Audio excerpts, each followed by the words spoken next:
اس کے پیارے نبی صلی اللہ علیہ وآلہ وسلم کی سیرت کو سمجھنے کے لیے بیٹھے ہیں۔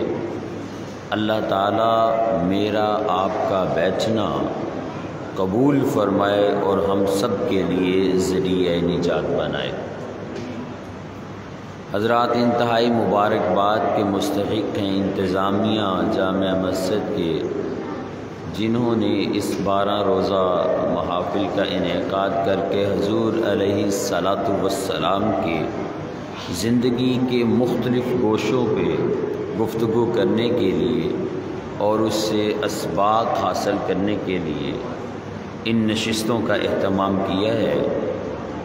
بنیادی طور پہ یاد رکھیے، نبی اکرم صلی اللہ علیہ وآلہ وسلم کی زندگی یہ وہ زندگی ہے کہ جن کے بارے میں جاننا ہر مسلمان مومن پر فرض عین ہے، اس لیے کہ حضور علیہ الصلاۃ والسلام کی ذات کو اللہ تعالیٰ نے میری اور آپ کی جانوں سے بھی زیادہ عزیز فرمایا ہے۔ حضرات، کہا جاتا ہے کہ نبی اکرم صلی اللہ علیہ وآلہ وسلم کی زندگی کو جاننا اتنا ضروری ہے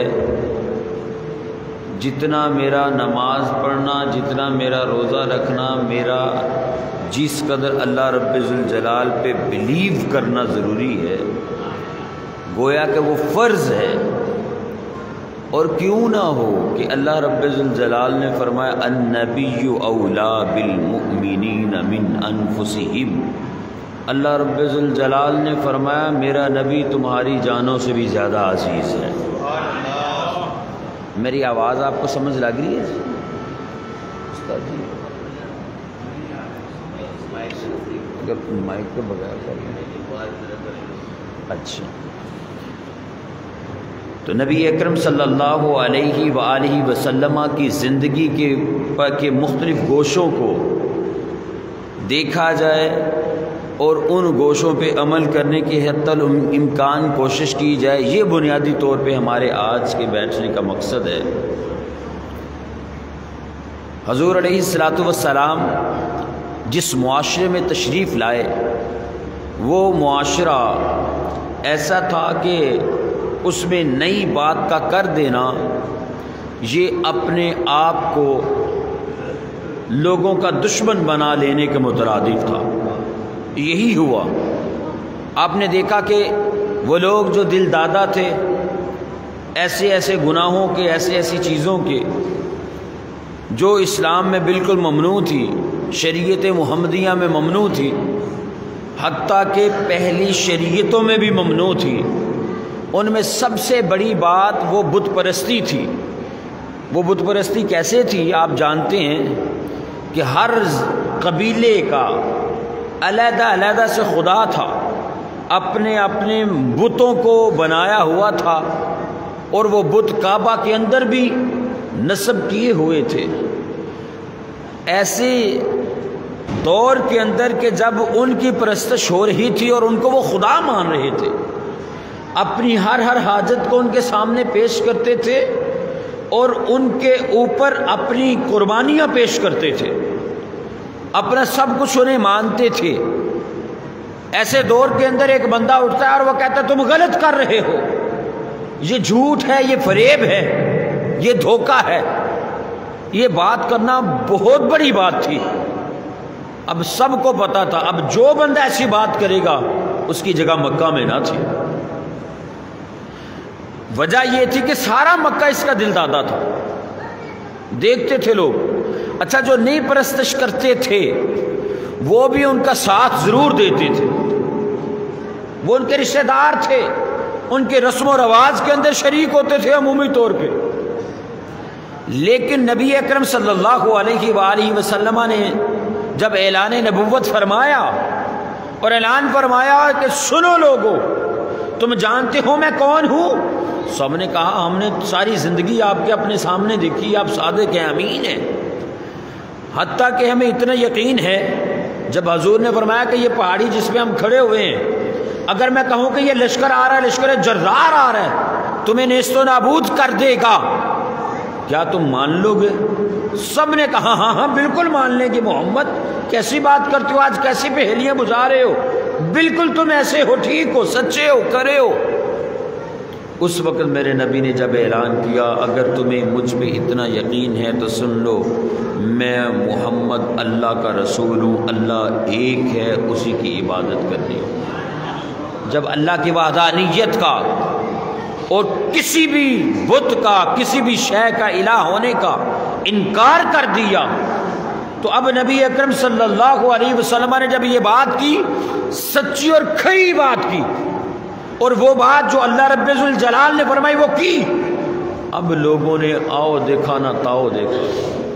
بڑے بڑے جو وڈیرے تھے وہ حضور علیہ الصلوۃ والسلام کی طرف دیکھے اور بڑی غسیلی آنکھوں سے دیکھنا شروع ہو گئے، اور انہوں نے اس وقت حضور علیہ الصلوۃ والسلام کی مخالفت میں جو کہہ سکتے تھے کہا کہ تم نے اس بات کے لیے ہمیں بلایا، گویا ہمارا وقت ضائع کیا، اور یہ کیا تم باتیں کر رہے ہو۔ اور اس کے بعد سے پھر انہوں نے ظلم کے، ستم کے، استبداد کے جو کچھ وہ کر سکتے تھے وہ سارے کام کیے جب تک نبی اکرم صلی اللہ علیہ وسلم مکہ میں رہے۔ ہجرت مدینہ سے پہلے تک جو وہ کر سکتے تھے ایڑی چوٹی کا زور لگایا۔ حضرات ایک بندہ جو کہتا ہے، کھری بات کہتا ہے، اس کے بعد اس کی مخالفت شروع ہو جاتی ہے۔ آج میرا جو موضوع تھا کہ نبی اکرم صلی اللہ علیہ وسلم کا صبر اور ہمارے رویے کہاں پہ ہیں، حضور علیہ الصلوۃ والسلام نے کیسا صبر کیا، اس کی مثالیں دیکھیے آپ۔ پہلے ہی دن جب ارشاد فرمانے تو وہ لوگ جو جان نثار کرتے تھے، جو یہ بات کہ محمد بلا رہا، فوری طور پہ الٹے قدم آتے تھے، سر کے بل آتے تھے، بھاگتے ہوئے آتے تھے، آج وہ سارے کے سارے مخالف ہو گئے۔ اور کتنے مخالف ہوئے؟ انہوں نے کہا جو کر سکتے ہو ان کے ساتھ کرو۔ سب سے پہلے تو آپ جانتے ہیں انہوں نے دیکھا کہ اس کے قریب نہ کسی کو آنے دو، محمد کے قریب نہ آنے دو، حضور علیہ الصلوۃ والسلام کے قریب لوگوں کو پھٹکنے نہ دیا گیا۔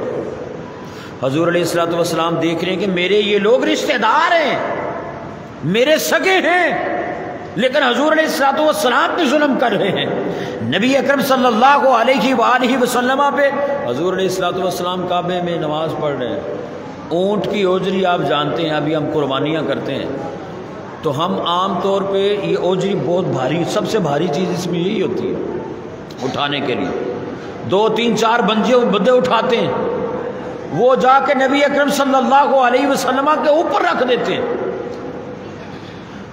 یہ ابو لہب، سورہ لہب ہے، وہ کب نازل ہوئی؟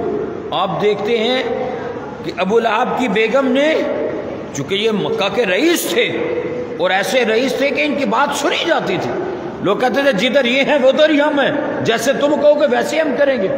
تو آپ جانتے ہیں کہ اس نے کیا کچھ راستے بند کر دیے۔ اللہ رب ذوالجلال نے فرمایا تبت یدا ابی لہب وتب ما اغنى عنہ مالہ وما کسب سیصلی نارا ذات لہب وامرأته حمالۃ الحطب فی جیدها حبل من مسد۔ اللہ رب ذوالجلال خود اس سورہ پاک میں اس کی پوری وضاحت فرما رہے ہیں، کس طرح سے وہ کانٹے، وہ چیزیں آگے رکھتے ہیں، کس طرح سے وہ راستے روکتے ہیں، اور کس طرح سے ان لوگوں نے حضور علیہ الصلوۃ والسلام پہ ظلم کا آغاز کیا۔ حضور کے جو ساتھی تھے ان کو علیحدہ کرنے کے لیے بائیکاٹ شروع ہو جاتا ہے، سوشل بائیکاٹ، تو کوئی بندہ ملے گا نہیں، کوئی بندہ کھانا نہیں ان کو دے گا، کوئی بندہ ان کے ساتھ تجارت نہیں کرے گا، کوئی بندہ ان کا خیال نہیں رکھے گا، مرتے ہیں تو مر جائیں، ان کو کوئی پوچھے گا بھی نہیں، ہر قسم کا بائیکاٹ ہو جاتا ہے۔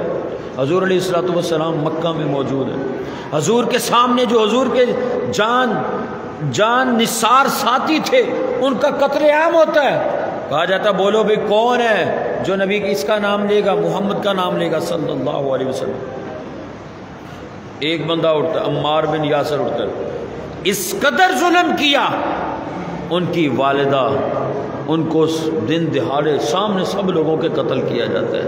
اسلام کی پہلی شہیدہ حضور علیہ الصلوۃ والسلام کی بارگاہ میں آ جاتے ہیں۔ حضرات یہ وہ لوگ ہیں جن کو سامنے شہید ہوتے حضور دیکھتے ہیں، جن کے سامنے شہادتیں ہوتی ہیں۔ اچھا پھر آپ دیکھتے ہیں مکہ کے اندر حضور علیہ الصلوۃ والسلام پہ اس قدر مکہ کو تنگ کر دیا جاتا ہے، میری اپنی زمین ہے، میں اپنا کاروبار کرتا ہوں، میرے اپنے بزنس ہے، چیزیں ہیں، ہر چیز جو بندہ مسلمان ہوتا ہے ہر چیز ان سے چھین لی جاتی ہے، وہ ہجرت میں مجبور کر دیا جاتا ہے، حتیٰ کہ نبی اکرم صلی اللہ علیہ وسلم کو بھی رات کے اندھیرے میں نکلنا پڑتا ہے۔